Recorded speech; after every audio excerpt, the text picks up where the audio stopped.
Have you ever walked into a room and felt like no one noticed? Not because you were invisible, but because your presence didn't matter. You said something and they kept talking. You offered yourself and they barely looked. You tried to be kind, polite, respectful, and in return you became easy to ignore. You weren't rejected with anger. You were dismissed with silence, and that kind of silence is brutal because it's not an attack. It's the world telling you, you don't matter enough to respond to. And here's the truth you've been avoiding. People don't ignore you by accident. They ignore you because your mind is still too weak to demand respect. Your presence is too soft, too apologetic, too available. You haven't become someone they need to pay attention to. You've become background noise, easy to tolerate, easier to forget. You think you're being disrespected because people are cruel. No. You're being disrespected because people can feel that your boundaries are soft. They can sense that you won't push back, that you'll stay quiet to keep the peace, that you'll say, it's fine, even when you're bleeding. And they test you, not with malice, but with instinct. Because in this world, people don't test your words. They test your energy. Carl Jung said, what you resist not only persists, but grows in size. And you've resisted your own inner strength for so long that your weakness has become the loudest thing about you. It walks into the room before you do. It shapes your posture, your tone of voice, your silence. You carry it like a scent, and others pick up on it, even if they don't realize they are. They see you as safe, not because you're strong, but because you're not a threat. You're emotionally accessible, predictable, easy to push, easier to manipulate. They know you'll always say yes, that you'll answer texts immediately, that you'll forgive them before they apologize, that you'll show up for people who never show up for you. And every time you do that, you confirm what they already believed. You're not someone who needs to be handled with care. You're someone who can be used. You may believe that your kindness will earn respect, that your loyalty will make people value you, that your softness is strength in disguise. But let's be honest. Has it worked? Or have you become the person everyone comes to when they need something and forget the moment they're fine? If something in this message hit you, if you saw yourself between the lines, write it in the comments. I want to hear from you. And if you're ready to keep strengthening your mind and protecting your energy, make sure to subscribe. This journey is just beginning. Respect isn't earned through availability. It's earned through boundaries, through unpredictability, through presence. And your presence right now doesn't command attention. It begs for it. This is why people interrupt you, why they make you the emotional trash can for their drama, why they forget your worth until you're gone. Because you've made your mind too easy to read, too easy to handle, and that which is easily handled is rarely respected. Think about the people who intimidate you, the ones whose words carry weight even in silence. They're not loud, they're not aggressive, they're just rooted in themselves. They don't over-explain, they don't rush to respond, they don't seek approval, and because of that, people pause when they speak. People listen, because their presence is heavy, earned, unshakable. Now ask yourself, does your presence make people lean in or look away? Carl Jung believed that each human carries a psychic field, a kind of psychological signature that others unconsciously react to. And right now your field is screaming, I just want to be liked. It's radiating desperation disguised as kindness, compliance disguised as humility, and people sense it. That's why they test your boundaries without guilt. That's why they ignore your needs and feel no shame. Because your field tells them, you can treat me however you want. I'll still stay. That's what needs to change. And it doesn't change with words. It doesn't change by posting quotes about self-worth or by repeating affirmations in front of the mirror. It changes the moment you stop giving access to people who don't treat your energy as sacred. The moment you stop being emotionally available to anyone who hasn't earned it. You see, the world doesn't respect ease. It respects effort. It respects what costs something, what has boundaries, what has weight. And right now, you're too light, too easy, too soft. And that softness, without strength behind it, makes you disposable. You're tired of being treated like an afterthought. But the deeper truth is this: you trained them to treat you that way. Not with your words, with your behavior. You gave when you were empty. You stayed when you should have walked. You responded to people who ignored you. And in doing so, you told the world, I will tolerate this. You became safe in the worst way possible. Now it's time to become dangerous. Not with aggression, but with presence. With silence that makes people question themselves. With energy that makes people pause before they speak to you. With a mind that is no longer reactive, but sovereign. That no longer asks for respect, it commands it. Carl Jung didn't teach us to escape the world. He taught us to integrate our shadows, to reclaim the parts of us that we gave away for acceptance. And that's where your strength lives. Not in becoming someone else, but in becoming all of yourself. You can't expect the world to respect a version of you that you don't respect. And right now, you're still negotiating your worth. Still explaining your boundaries. Still trying to be understood by people who only see your usefulness. That ends the moment you stop making yourself easy to read. Because power is not loud.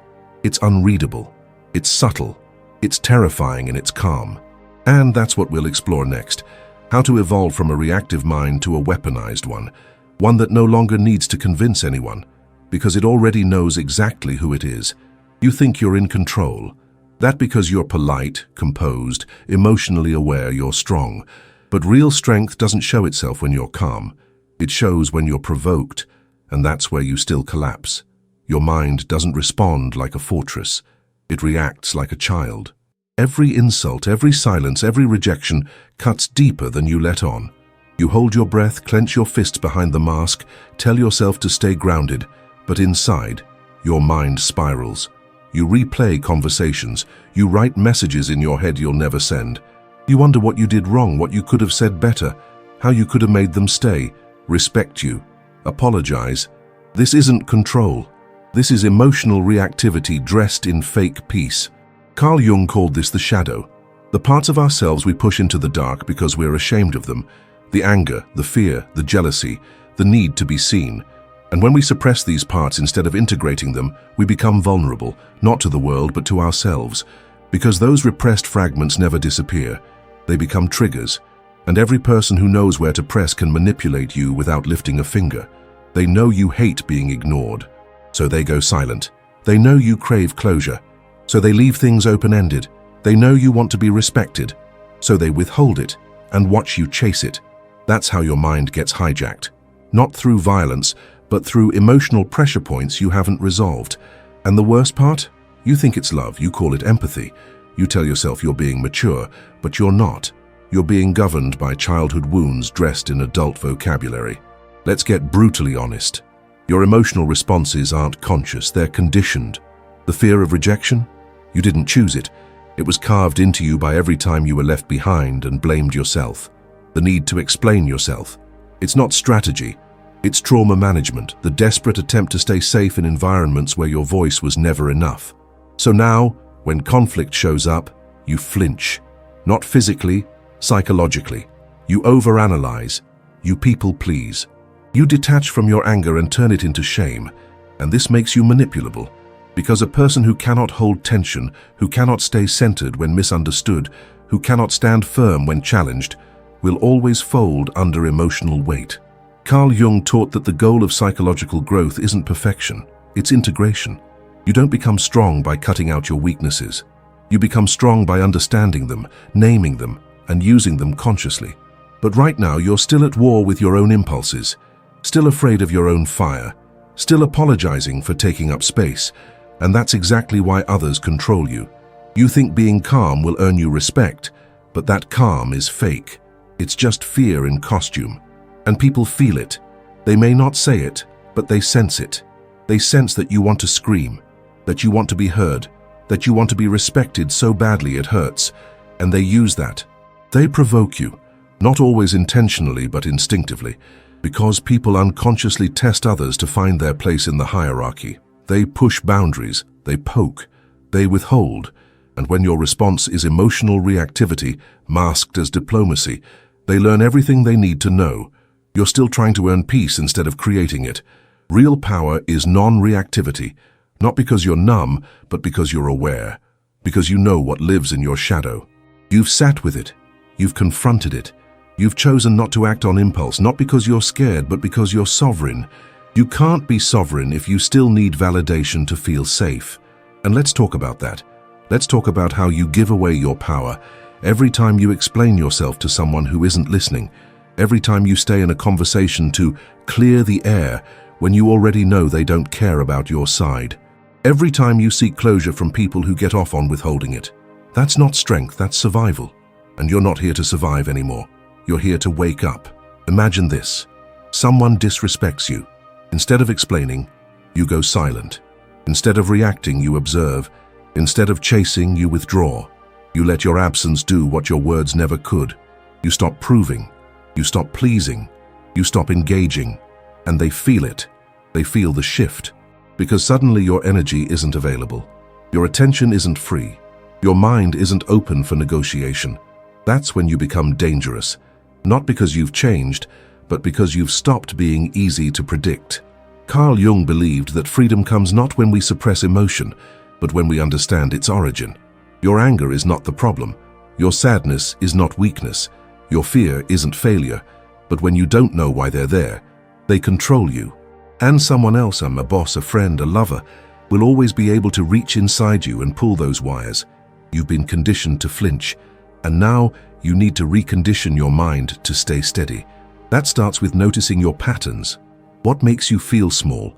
What comments make you shrink? What moments make you question yourself? Trace them. Don't push them away. Sit with them. Watch yourself. The moment you start observing instead of reacting, you shift from victim to witness. And the witness holds power. The witness cannot be manipulated. Because the witness sees the game, this is not about becoming emotionless. It's about becoming emotionally sovereign. You're not supposed to stop feeling. You're supposed to stop being owned by what you feel. That's how you become unshakable. Not by being perfect, but by being present. Present enough to choose your response instead of defaulting to your wounds. Present enough to recognize when someone is trying to manipulate you and stay completely still. Because here's the truth, the most dangerous person in the room is not the one who yells. It's the one who doesn't flinch when provoked. And that's where we're going next. Into the mechanics of manipulation, how it operates in silence, how it uses your unresolved pain against you, and why your predictability is the weapon others use to keep you small. Get ready to confront it. Not for revenge, but for freedom. Manipulation is never loud. It doesn't scream. It doesn't announce itself. It doesn't come wearing a mask of evil. It wears a smile. It shows up as patience, kindness, attention. It hides in casual conversations, in unfinished sentences, in the silent pressure to stay, respond, explain. And that's why it works, because it feels familiar, safe, necessary, even flattering. You think manipulation is about control, about someone overpowering you. But in truth, manipulation is more elegant. It simply shows you who you believe you need to be, and waits for you to become it. It never takes your power. It waits for you to give it away. That's how subtle it is. You're not being manipulated with chains. You're being manipulated with expectations, with silence, with delayed responses, with the suggestion that you might lose something, affection, approval, connection, if you don't comply. And because your mind hasn't been trained to recognize this pattern, you mistake it for your own guilt, your own responsibility. Comment below what part of this message you felt the most, the part that made you pause. Let's build a space where clarity and presence are the new standard. And if this spoke to you, don't forget to subscribe. Your transformation deserves consistency. It's the message behind their words that gets you. You've changed. You're too sensitive. You're overreacting. I guess I can't say anything around you anymore. Do you feel the shift? That subtle accusation that maybe the problem is you? That maybe your boundaries are too much? That maybe your silence is cruelty? Your distance is punishment? Your strength is aggression? That's how manipulators operate. They don't want to control you directly. They want you to question your right to resist. Carl Jung taught that until we make the unconscious conscious, it will direct our lives, and we will call it fate. And right now, your unconscious is full of guilt, shame, fear of abandonment. You were conditioned to keep the peace, to preserve the connection even when it meant sacrificing your clarity. So now when someone creates tension, you feel responsible. You feel like you have to fix it. You have to break the silence. You have to offer the olive branch. But what if that pressure isn't yours? What if it's been installed? Look back. How many times have you stayed in a conversation you didn't want to have, just to avoid the discomfort of a reaction? How many times have you given second chances, Not because they earned it, but because you didn't want to be that person. How many times have you let someone cross your line just to avoid a scene?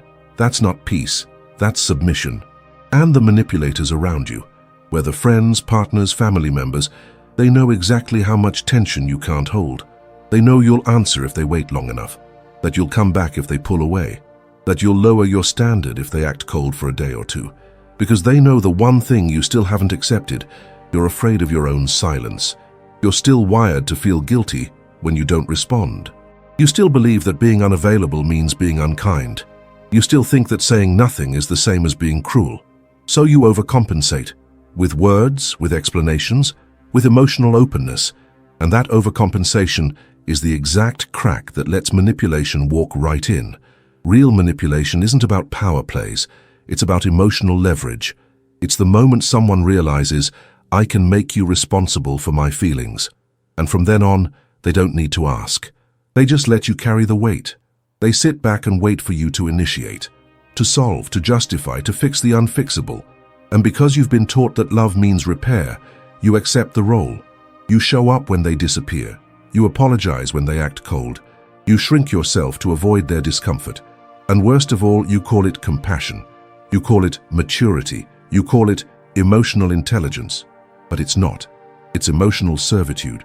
Carl Jung would say that this dynamic only exists because part of you still believes you must earn safety, that you're only lovable if you make others feel okay, even if it means you're not okay. And that belief becomes the soil where manipulation thrives. Here's the uncomfortable truth.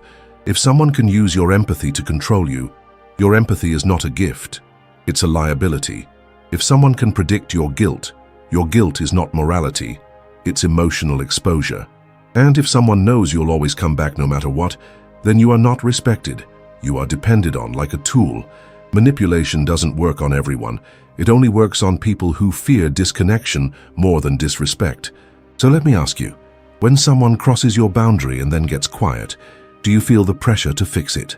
When someone withholds affection, do you feel desperate to win it back? When someone says, you're overthinking, do you automatically start second-guessing your instincts? Then you are being manipulated. And the only way out is not to argue, not to explain, not to try and show them how they're wrong. That's what they want. Because while you're explaining, you're still engaged. While you're defending yourself, you're still proving. While you're trying to be understood, you're still available.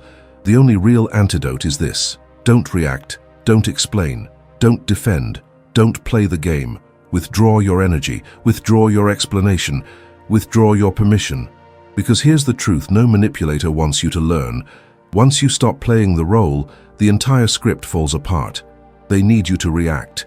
They need you to chase. They need you to fix.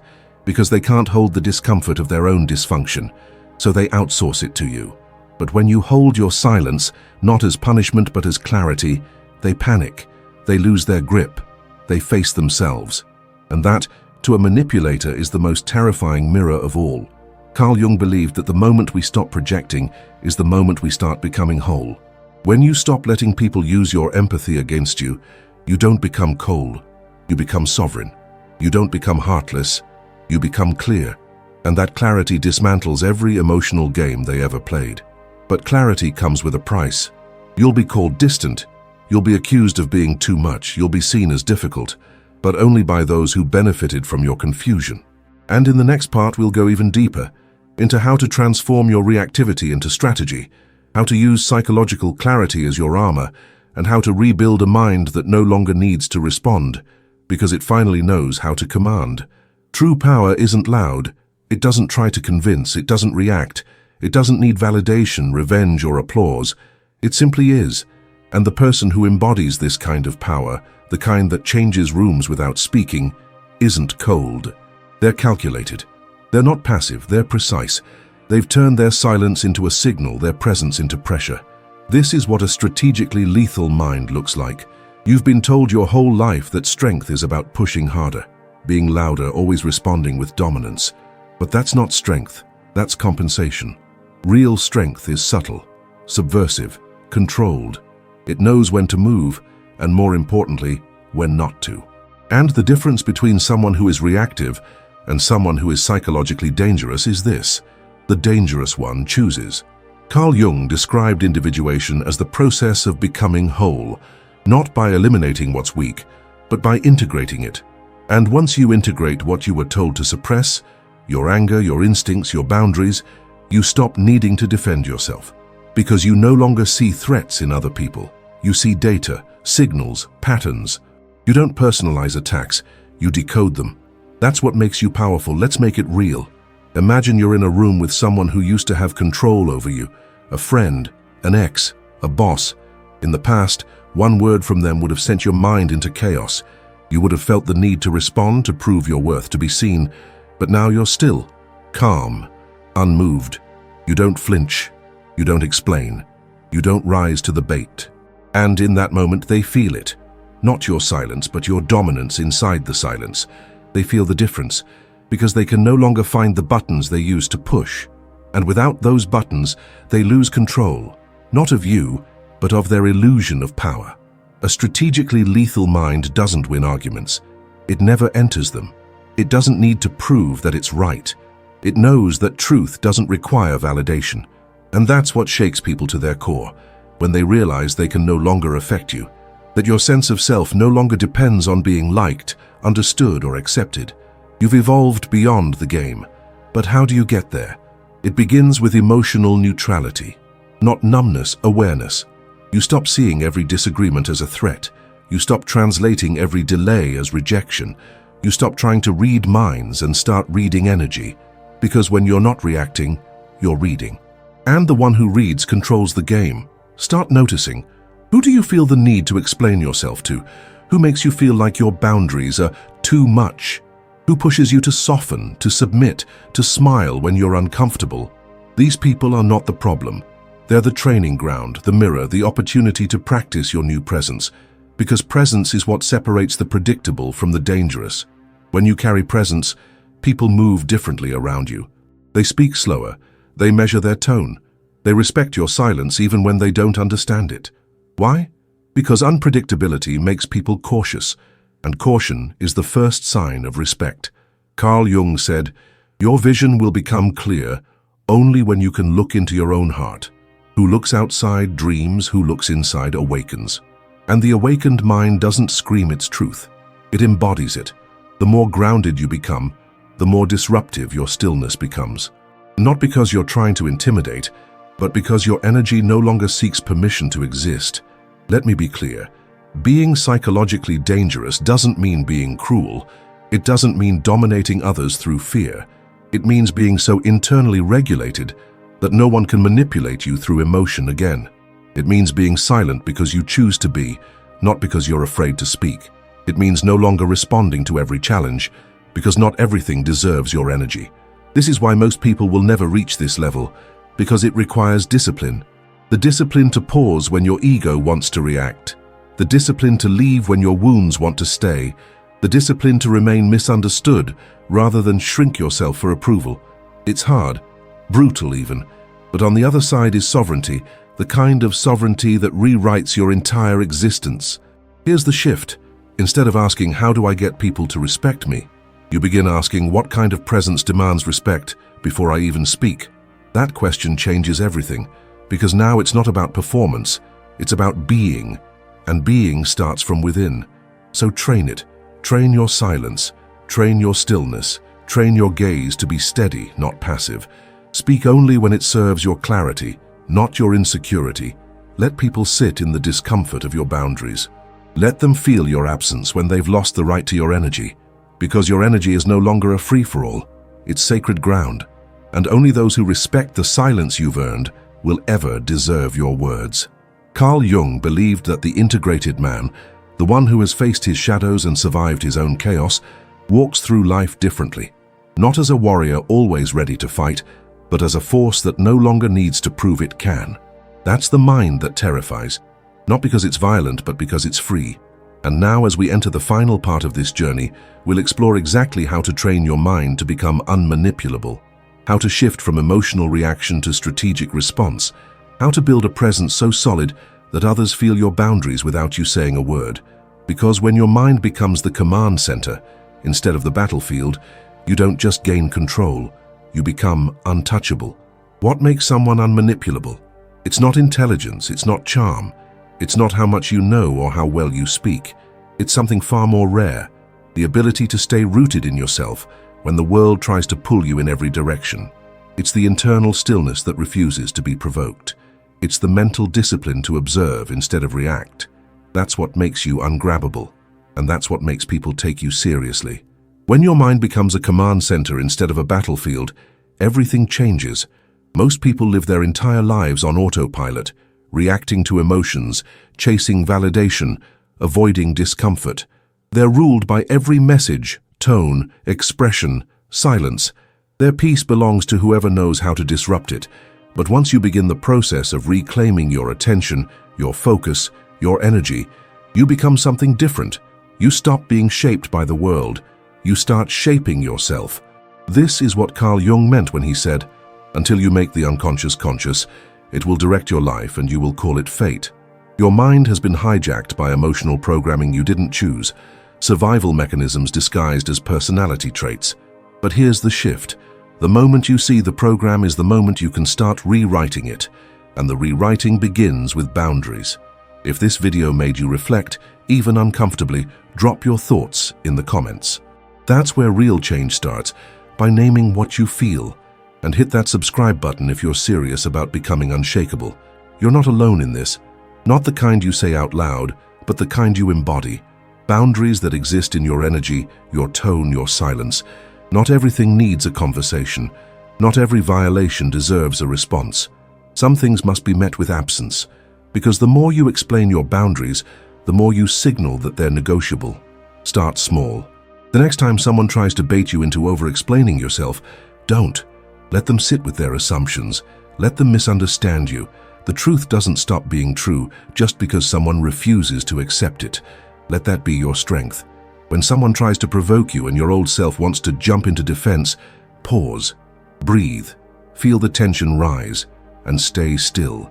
Learn to hold the heat, because your ability to stay calm while others fall apart is your greatest leverage.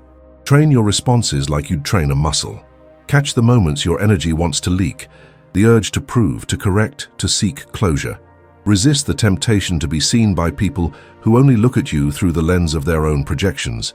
You don't need to be understood by everyone, you only need to be clear with yourself. Clarity creates sovereignty. Jung believed that individuation, the journey of becoming whole, required walking away from the collective's noise. It required going inward, shedding roles, questioning everything you were taught to believe about yourself. And that's not a comfortable journey. You'll be called cold, distant. You'll be told you've changed.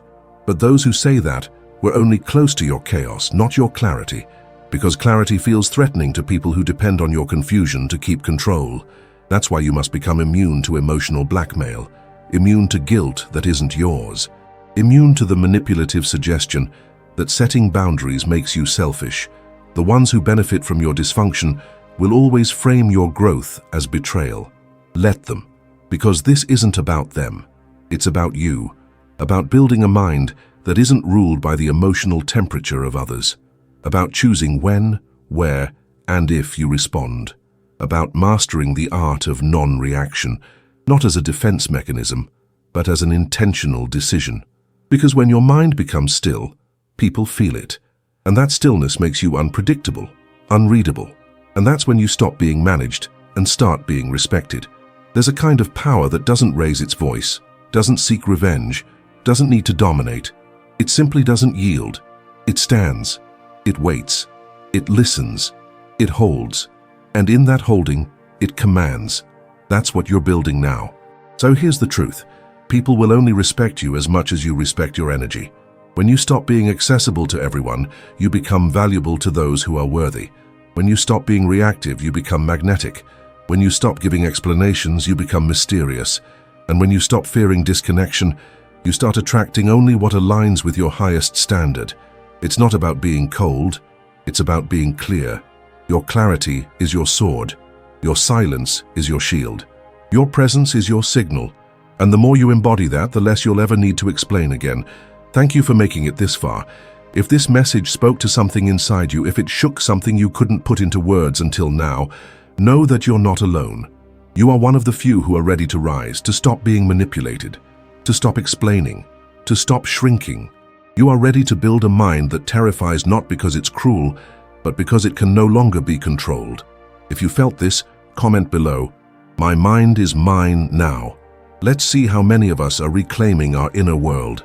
And don't stop here. The next video on your screen will take everything we've explored and go even deeper. You're not just changing how you think, you're changing how you exist. So keep going, because your transformation has only just begun.